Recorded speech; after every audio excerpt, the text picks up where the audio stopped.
countrymen and countrywomen, I greet you again.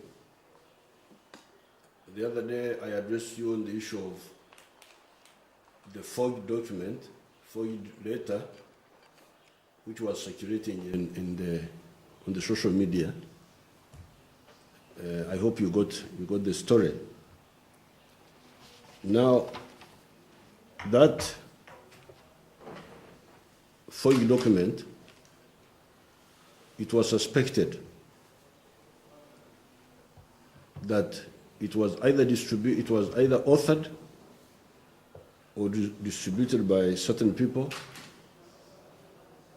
some of whom have been arrested. Now, since the name of the Right Honorable Mbabazi, my young brother, has been featuring in some of these stories, I decided to invite him, together with the Right Honorable Prime Minister Rugunda, for a meeting of today at 6 o'clock. After I had invited him for that meeting, so that I asked him whether himself or people associated with him are involved in distributing these seditious, sectarian documents.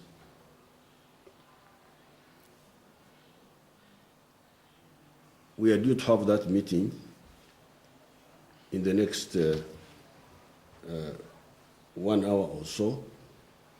However, when I was in South Africa, when I was coming from South Africa today, I was informed that the Right Honorable Mbabazi had put out on the social media some other story,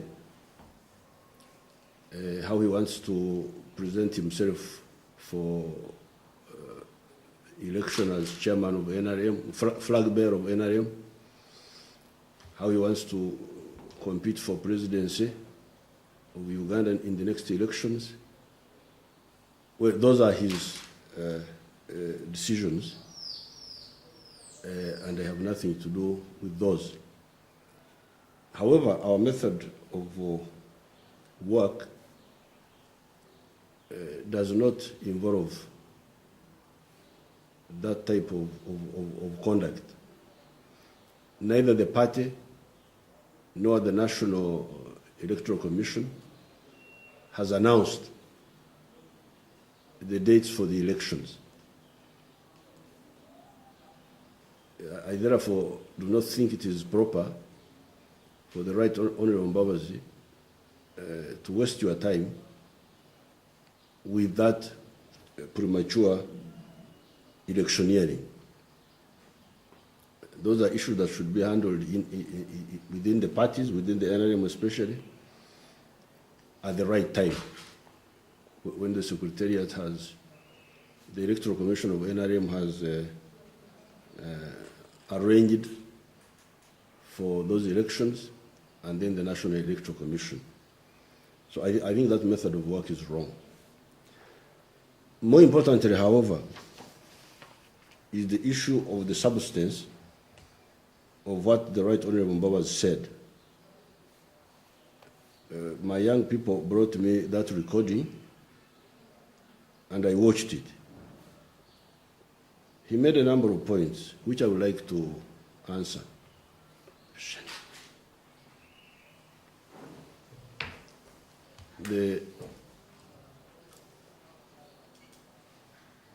First, he talked of working for everybody, that he now wants to come and work for everybody.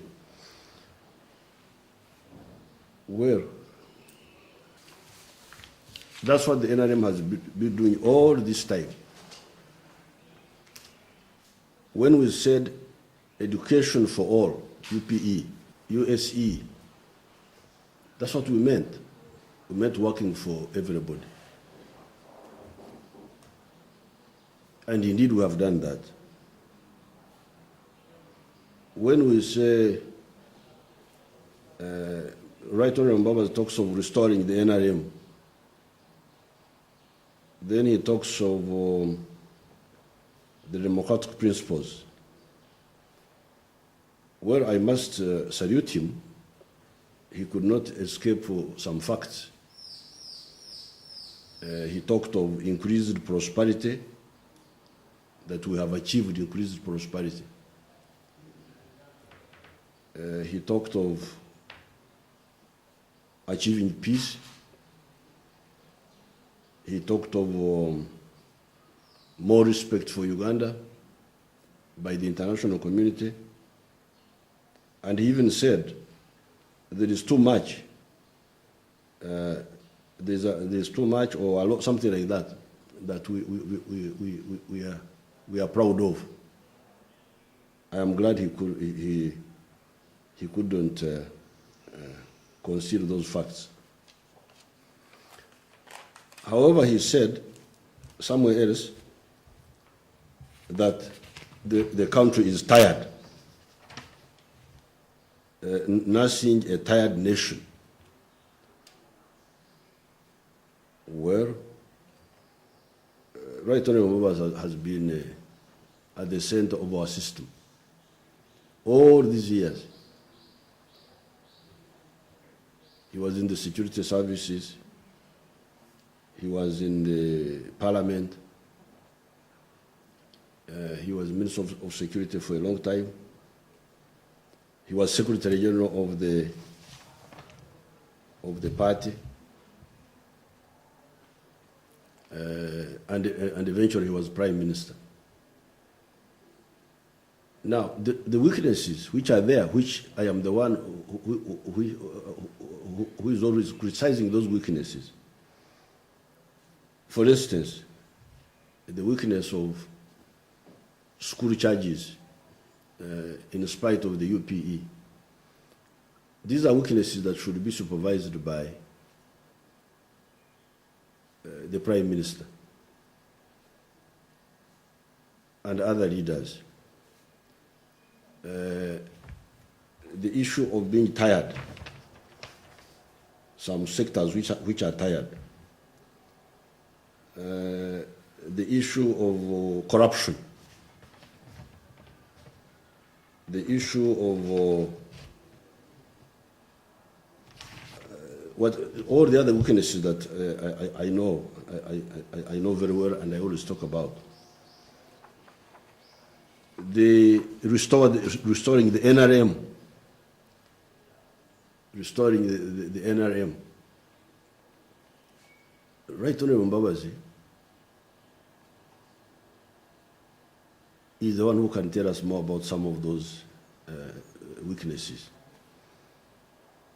Let's take the NRM. Yes, the NRM is not as well organized as it should be.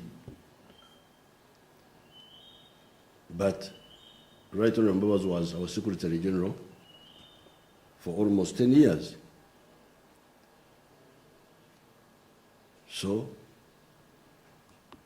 and that's why I moved that we amend the Constitution and we have a full-time Secretary General.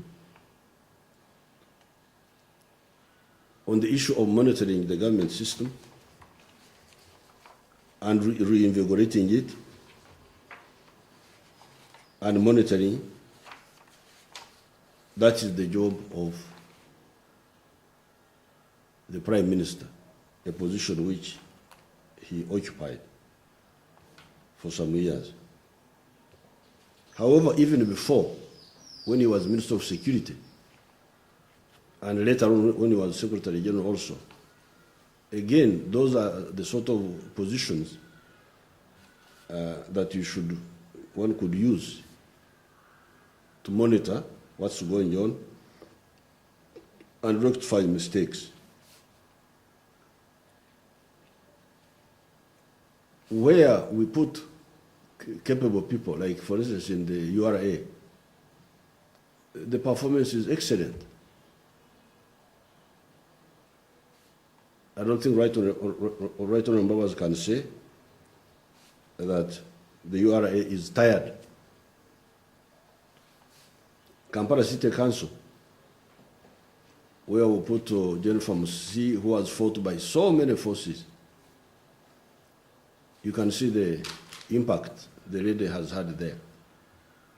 Yes, there is tiredness, there is corruption,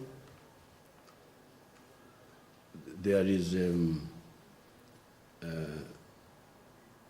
lack of commitment in executing programs,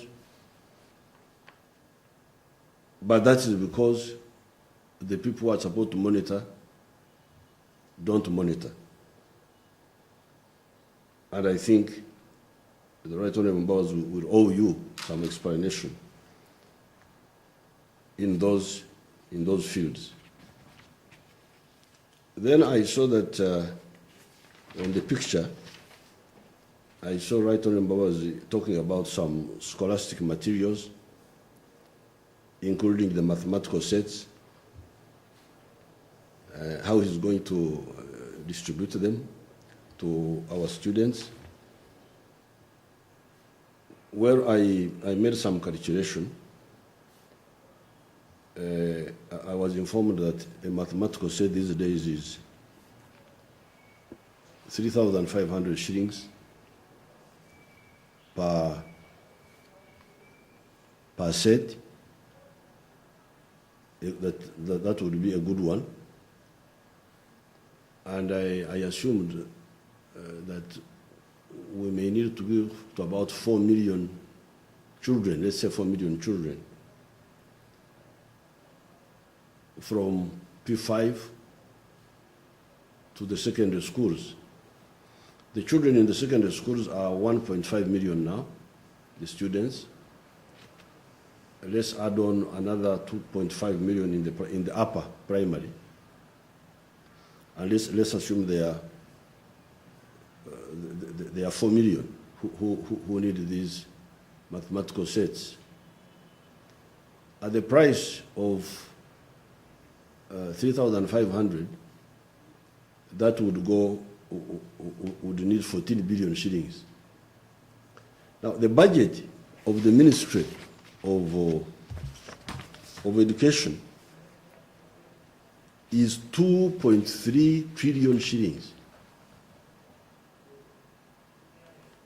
So when Right Honorable Mbabazi was supervising the whole government, not just one sector, the Minister of Education was receiving 2.3 trillion, 2,300 billion shillings.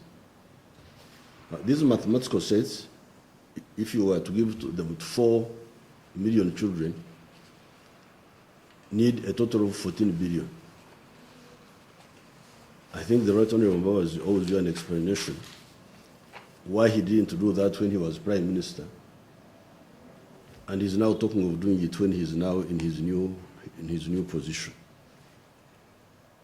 Anyway, just to refresh your minds, as far as education is concerned, in 1986, we had 40,000 classrooms. We now have 149,591 classrooms. The number of primary schools in 1986 was 7,351. We now have 18,408.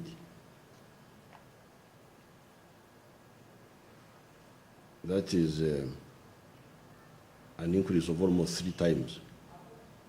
Secondary schools were 508. They are now 2,950. I think these are government schools. You better get, these must be the government ones.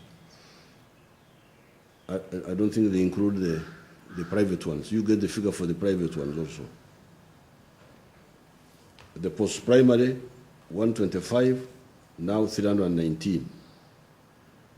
Universities, only 1, now 37. And here are those schools, the new one, like these ones, for instance.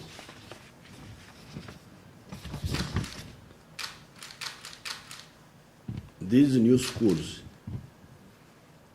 which we have just finished building, there are 569 new schools like this one here, which I'm showing you here. This one is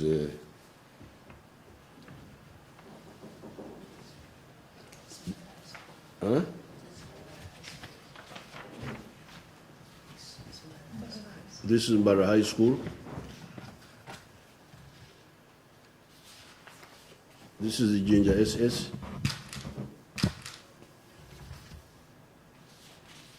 This is Nyakayojo, a village school there.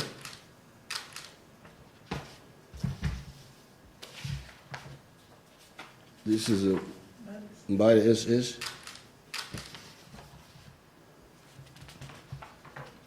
This is Kebambe Girls in Fort Portal. This is Mbara SS. These are 569 of them.